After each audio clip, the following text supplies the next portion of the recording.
Firefighter hangs off cliff to save K9 German Shepherd, PUPPY. What happened next moved everyone to tears. He was used to walking into burning buildings, to staring danger in the face, and calling it just another Tuesday. But nothing could have prepared firefighter Luke Hansen for what he saw that afternoon on the side of a crumbling Arizona cliff. A whimper in the wind led him to the edge, and what he found was heartbreaking. A K9 German Shepherd puppy, trembling, and trapped between sharp rock and sheer drop, eyes wide with fear and hope, with no safety rope and no backup in sight. Luke made a decision that would put his own life on the line, and what happened next became one of the most emotional rescues ever captured. Get ready for a story of courage, instinct, and a bond born in the most dangerous place imaginable. Before we begin, make sure to subscribe to the channel, like this video, and turn on notifications so you never miss a moment of these powerful stories. This helps us keep bringing you emotional and inspiring true stories of courage, compassion, and loyalty. The canyon stretched out like a jagged scar across the Arizona desert, its rust-colored cliffs rising sharply from the earth like broken teeth. Dry wind howled through the ridges, sweeping dust in spirals and rattling against the guardrails of Route 47. Firefighter Luke Hansen had seen 100 views like this on backcountry response calls, but something about this one felt different. Not the heat, not the silence, but the tension. He had just finished a long shift at Station 19. 48 hours of wildfire prep and urban drills, of sirens and smoke and exhausted men peeling off gear. Luke had planned on heading straight home. His golden retriever, Daisy, would be waiting by the door. But then the call came through. Possible animal in distress. Near the overlook past mile marker 22. No visual confirmation. Civilian heard something might be a false alarm. Luke could have ignored it. Technically, it wasn't even his district. But something tugged at him, something in the dispatcher's voice, something in the phrasing. Animal in distress. On a cliff. Windy day. So instead of home, he turned his pickup toward the overlook. As he stepped out of the truck, boots crunching on gravel, Luke was hit by the silence. No birds, no rustling brush, just wind, and then a sound. It wasn't loud, barely more than a whisper, but it reached through the wind like a question made of breath. A whimper. He froze. It came again, faint, desperate, higher pitched than a grown dog, younger, fearful. Luke followed the sound. The cliff had no fencing, just a patch of scorched earth, where tourists used to stand before the trail was closed off. Beyond that, a steep drop, maybe 70 feet, maybe more. He crept to the edge and looked down. That's when he saw it. A German Shepherd puppy, tiny, muddy, trembling, was wedged into a narrow rock shelf about 10 feet below the rim. Its paws clung to the stone, its ears flattened tight against its head. It couldn't climb, it couldn't turn, and it couldn't last much longer. Jesus, Luke whispered. He scanned the surroundings. No harness, no rope, no climbing gear. His truck was 100 yards away. The pup's back legs slipped slightly, and it let out a sharp yelp. No time. Luke dropped to his stomach and crawled forward. Chest pressed against dirt and stone, the edge just inches from his face. He called out softly, "Hey buddy, it's okay, I got you." The puppy looked up, eyes wide, muzzle shaking. It didn't bark, it didn't move. Just stared like it had waited hours for this moment. Luke reached into his pocket, pulled out a leather glove, and tested the distance. Too far to reach by hand, but maybe if he lowered himself just enough. He lay flat and extended his arm, leaning further, feet pushing against a rock behind him for leverage. The ledge beneath the puppy wasn't solid. A wrong move would crumble it. But there was a thin lip above it, just enough to hook an elbow on. Luke made a choice. He slid his upper body over the edge. Now his chest hung in the air, his left arm anchored under the rock lip, his right arm stretched downward, shaking, tense. The puppy whimpered again, whispered, "Come on, little guy, help me out here." He couldn't quite reach an inch too far. That's when the wind picked up. A gust slammed against his back, threatening to unbalance him. His legs scrambled for grip, dust filled his eyes. "Hold on," he muttered, not to himself, to the dog. Then movement. The puppy, sensing something, pushed forward. Just enough for Luke's gloved hand to catch its scruff. Gotcha. He wrapped his fingers under the tiny chest, feeling the rapid heartbeat beneath matted fur. Carefully, slowly, he pulled the pup up against his arm, pressing it close to his chest. Now came the hard part. He had to pull them both back up. Muscle memory kicked in. Years of rope training, pull-ups, grip strength, firefighter conditioning. He summoned every ounce of control and began to push with his legs inch by inch until his elbow caught the top edge, then his shoulder, then, with a final grunt, his chest, and then they were safe. Luke collapsed onto his back. The puppy still cradled in one arm, both of them covered in dirt, sweat, and adrenaline. The puppy nuzzled its head into his shirt. Luke laughed. Just once. Welcome to the world, little hero. He carried the pup back to the truck, wrapped in his flannel overshirt. It didn't resist. It just breathed, shallow and fast, as if its lungs were remembering how to relax. There was no collar, no tag, just a faint scar on one ear. Maybe a stray, maybe abandoned, maybe lost from something, or someone. Luke drove to the emergency animal clinic in Mesa. The staff rushed the pup into a back room. Luke sat in the waiting area, dirt on his knees, hands still trembling. After 20 minutes, a vet tech came out. "She's okay. Dehydrated, hungry, but no broken bones," Luke said. "Yep, about 8 weeks old. But there's something else." The vet came out next. She held up a small device. "We scanned her. She has a chip." Luke blinked. "So, she has a family." The vet frowned. "Not exactly. The chip's registered to a breeder, government-licensed police, K9 program." Luke stared. "She was meant to be trained." The vet nodded. "Seems like it, but we're still looking into why she was out there. That's not where those dogs end up, unless something went very wrong." Luke looked toward the door where the puppy was recovering. "What's her name?" he asked. The vet checked the chip data again. "Call sign Echo." Luke exhaled. Echo. He single quotes D. Remember that name forever. 3 days had passed since Echo's rescue, but the image of her clinging to that ledge hadn't left Luke's mind. He could still feel the weight of her tiny body in his arms, the tension in his forearm as he pulled them both out of the canyon's mouth. That kind of moment didn't fade. It buried itself deep, behind the ribs, where instinct and emotion met now.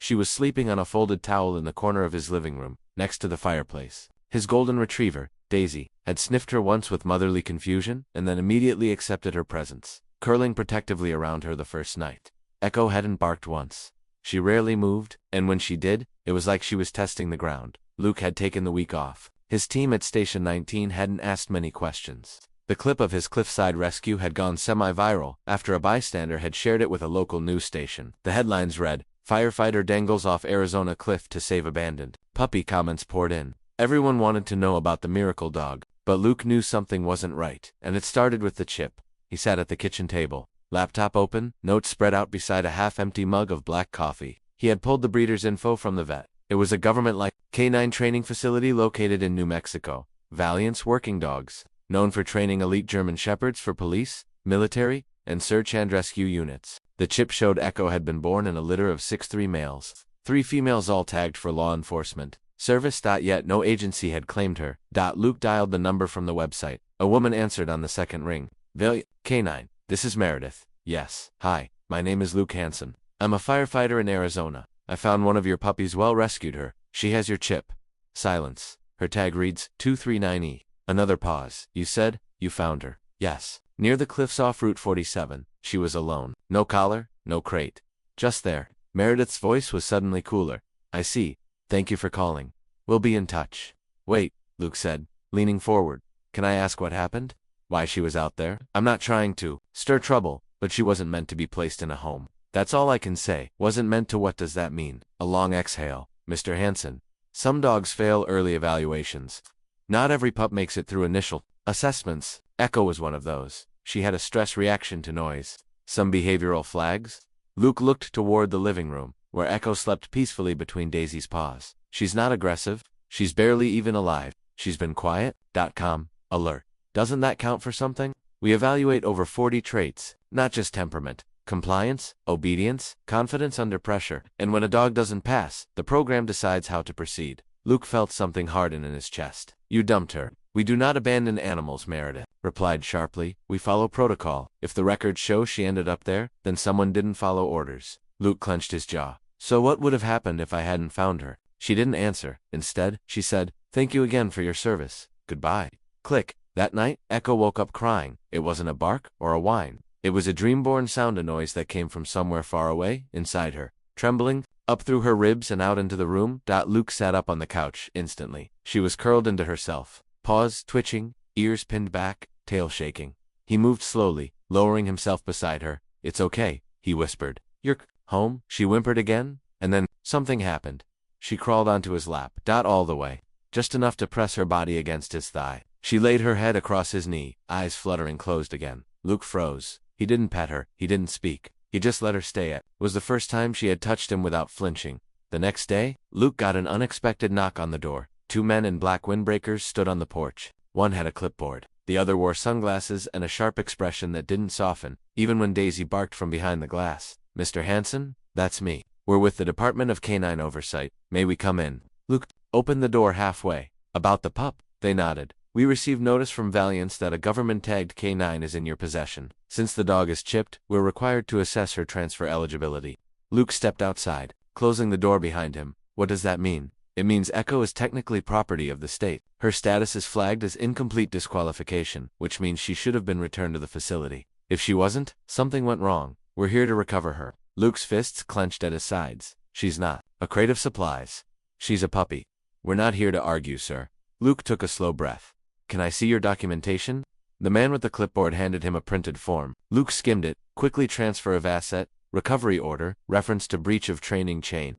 Then he noticed something strange. The form wasn't dated. It had no official letterhead, no case number, just blank boxes. This isn't legal, Luke said quietly. It's protocol. No, it's intimidation.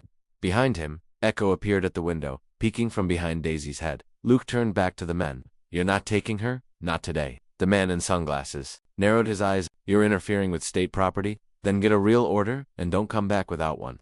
He closed the door in their faces. Over the next few days, Luke reached out to friends, lawyers, reporters, rescue networks. He learned that incomplete disqualification wasn't a standard term, that government canine programs sometimes euthanized pups who failed protocols, that some facilities, under pressure to minimize paperwork, quietly disposed of the animals. Off-record. Echo hadn't been lost. She'd been dumped to disappear, and she had survived. Luke wasn't just her rescuer now, he was her protector. He started taking her outside more. Small walks, park visits. She stayed close to him, always within a few feet. She flinched at motorcycles, sirens, sudden movements, but she never growled, never lunged, just froze. Then looked up at him.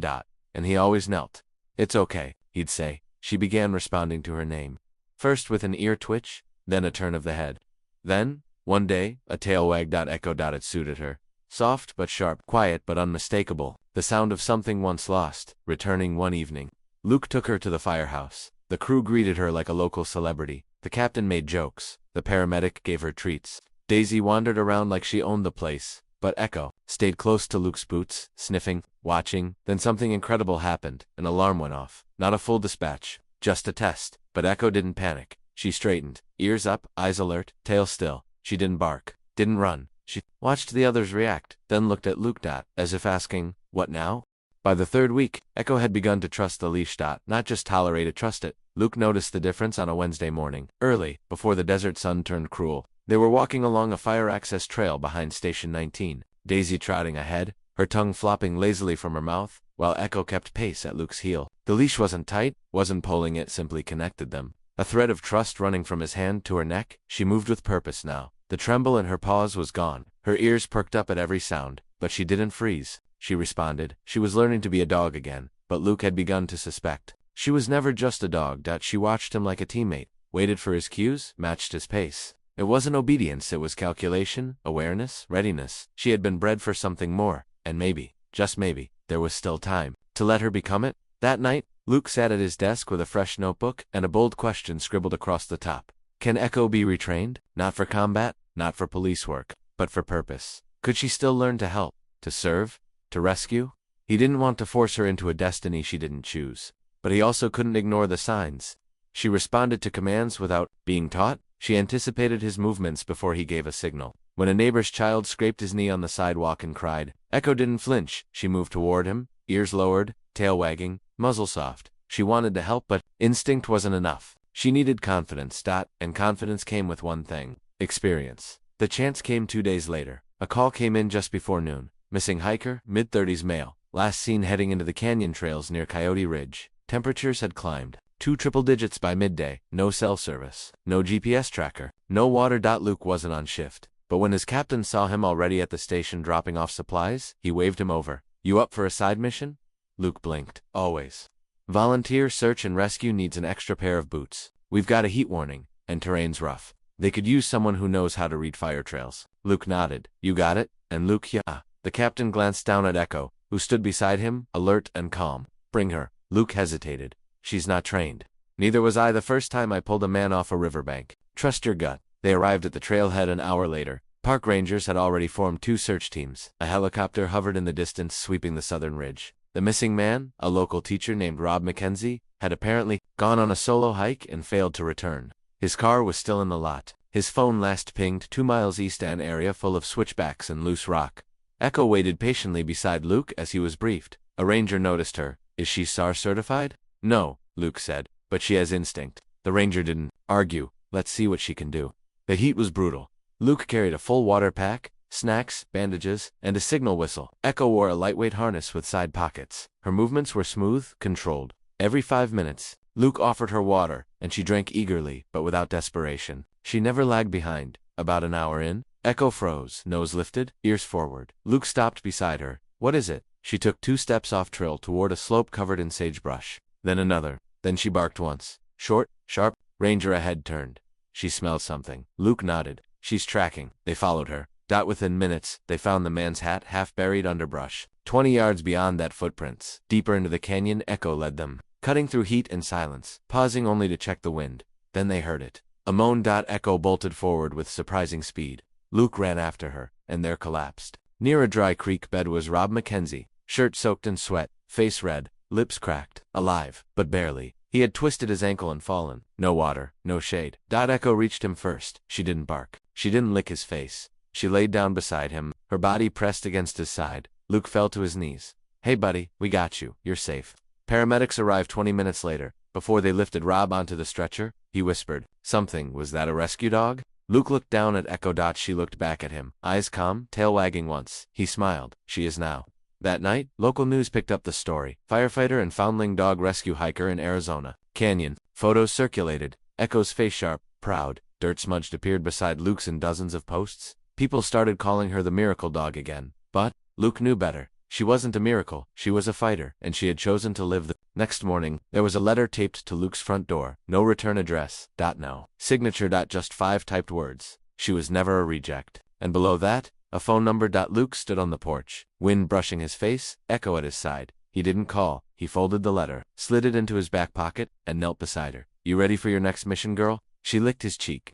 The letter didn't leave Luke's mind. She was never a reject. He had stared at those 5 words 100 times over the last 3 days. Folded the paper, unfolded it, memorized the number at the bottom. He hadn't called, not yet. Maybe. He was afraid of what he might hear. Maybe part of him didn't want to give Echo's past the power to rewrite her present, but deep down, he knew he couldn't protect her completely without knowing what she'd already survived. So that Friday morning, while Echo and Daisy slept curled together on the rug, he picked up the phone and dialed. 3 rings. A woman answered. "Yes." Luke hesitated. "I had a note. About a German Shepherd puppy." "Echo, you left it."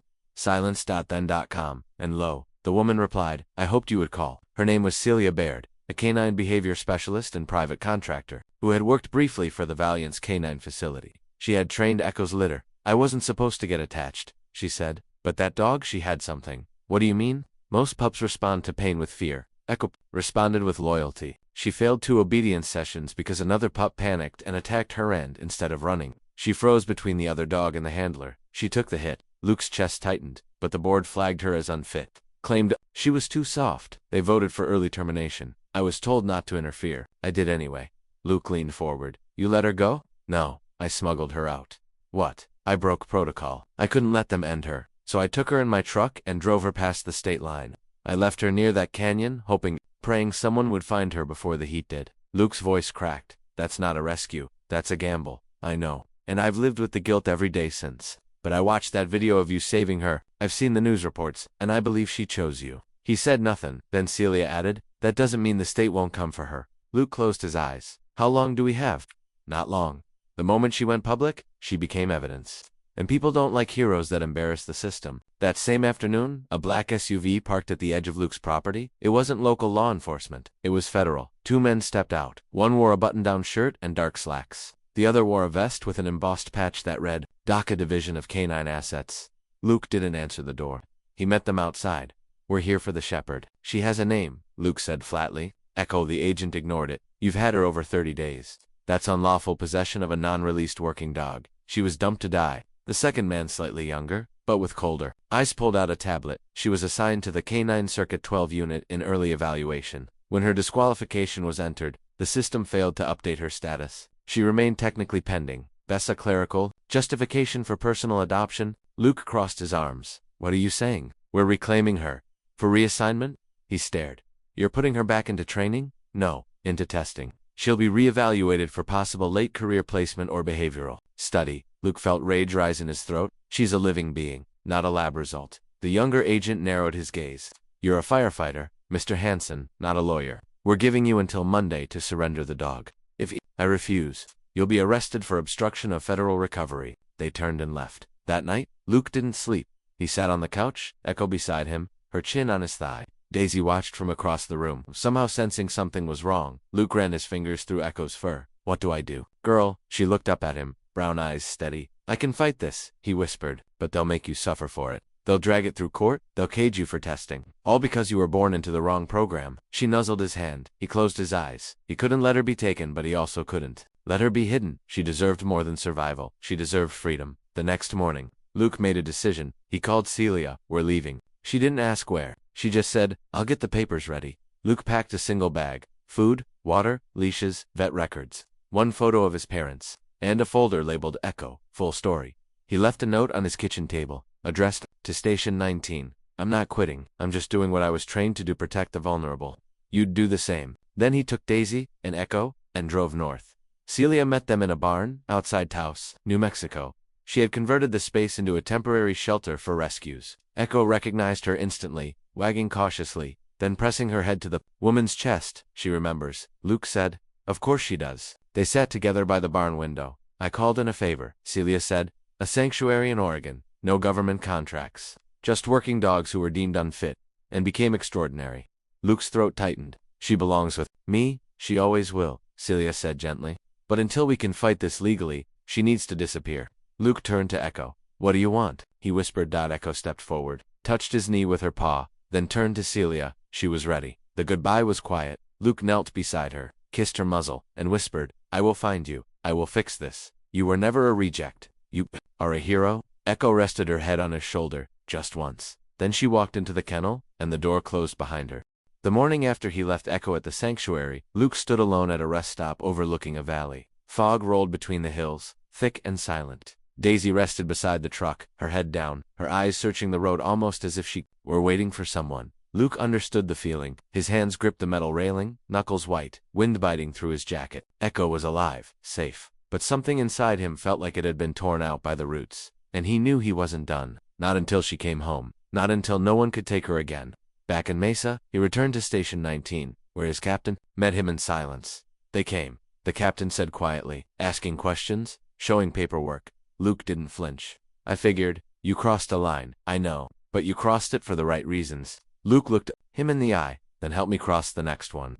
By week's end, Luke had begun a campaign. It started with a blog post, a raw, heartfelt letter titled, Echo was thrown away. I caught her. Now they want her back. He included photos, the cliff rescue, the hospital visit, the hike where she found the missing hiker. He shared the government letter, the threats, the silence.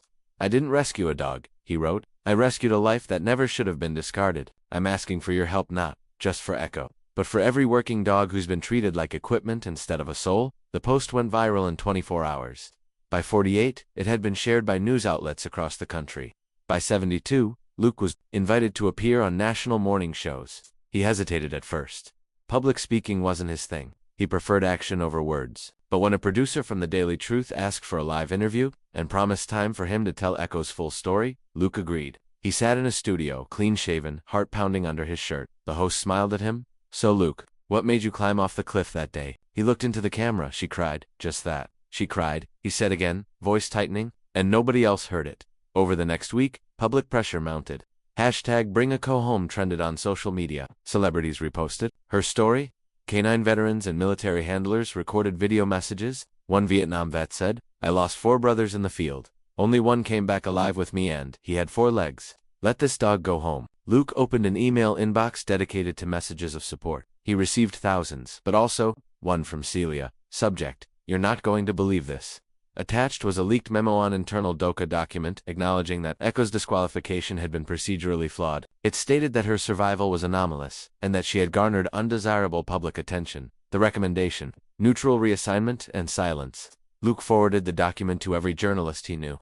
Within 48 hours, The Guardian, NPR, and even Reuters had picked up the story. The headlines read, Discarded hero dog sparks nationwide outrage, Echo's law. Advocates push for Working Dog Protection Act. Public outcry became a movement, and Luke found his purpose. 10 days later, he stood before a small press podium on the steps of the Arizona State Capitol. His flannel shirt was tucked in, his badge pinned on, his voice clear. There are hundreds of dogs just like Echo born into service. Trained for war or police work, then tossed away when they don't perform. No retirement, no chance at a second life. Some are euthanized before their first bark. He paused. I'm not against training dogs to serve. I'm against using them like they're disposable. A reporter called out. Where is Echo now? Luke didn't answer immediately, then said, somewhere, she's not afraid. Later that night, at the sanctuary in Oregon, Celia called him with a shaky voice. She's not sleeping well. She won't eat. Luke's heart cracked again.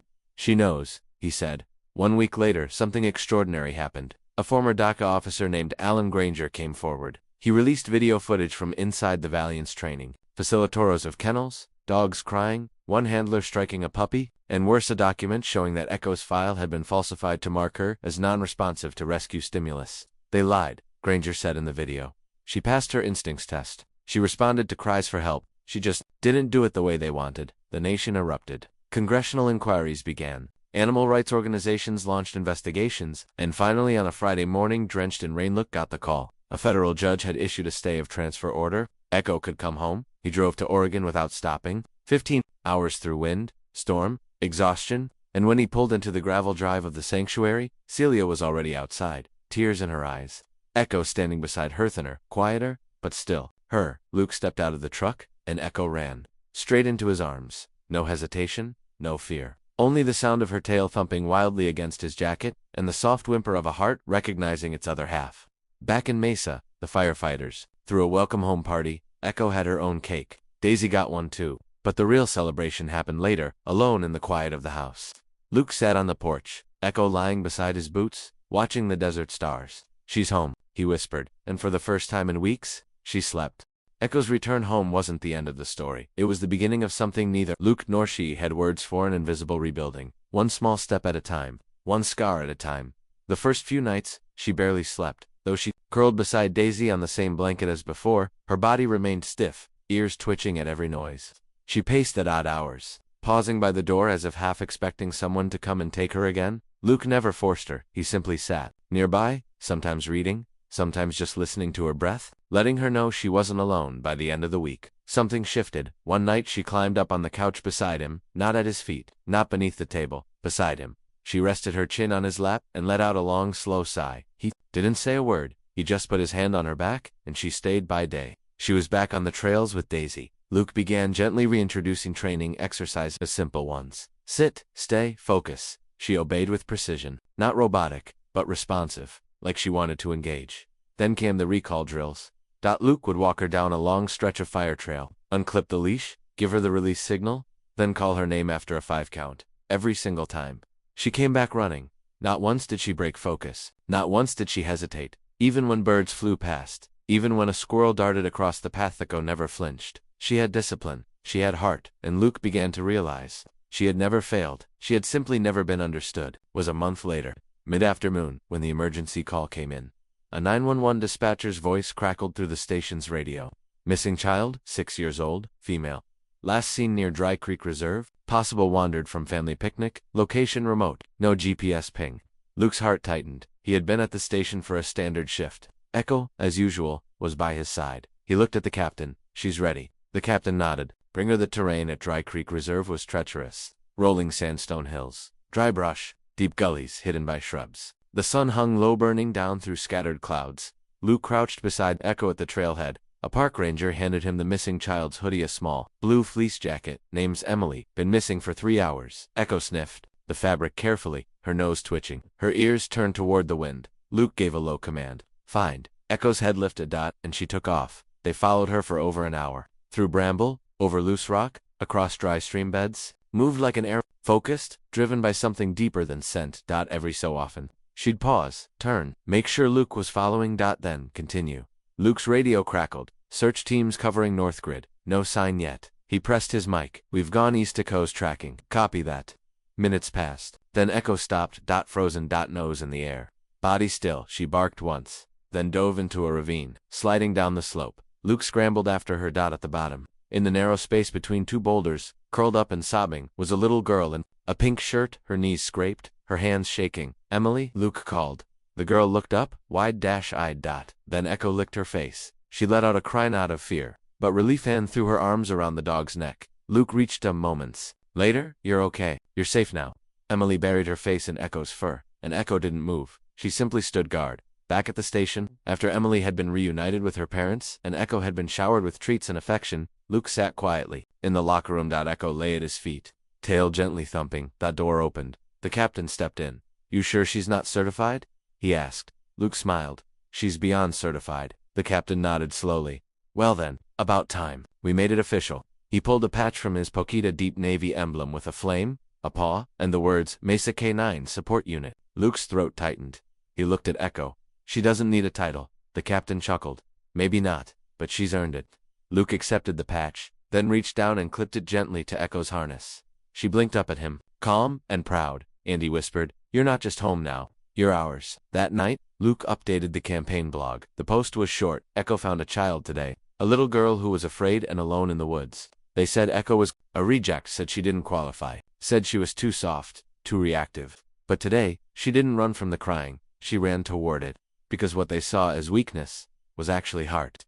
I didn't rescue Echo to give her a purpose. I rescued her so she could remind me what purpose looks like." Luke, by morning, the post had been viewed over 1 million times. Animal shelters across the country began reevaluating working dog rejections. 1 week later, the Arizona legislature introduced a bill, Echo's Law, granting full adoption rights to failed service dogs, and banning euthanasia without behavioral evaluation and third-party review. And in the small firehouse in Mesa, Arizona, a quiet, brown-eyed German shepherd sat proudly beside her, handler's boots, no longer afraid, no longer forgotten, but exactly where she was meant to be. Some said Echo's story was a miracle, others called it luck. But Luke knew better. It was courage, a puppy who should have been forgotten, and a man who couldn't forget.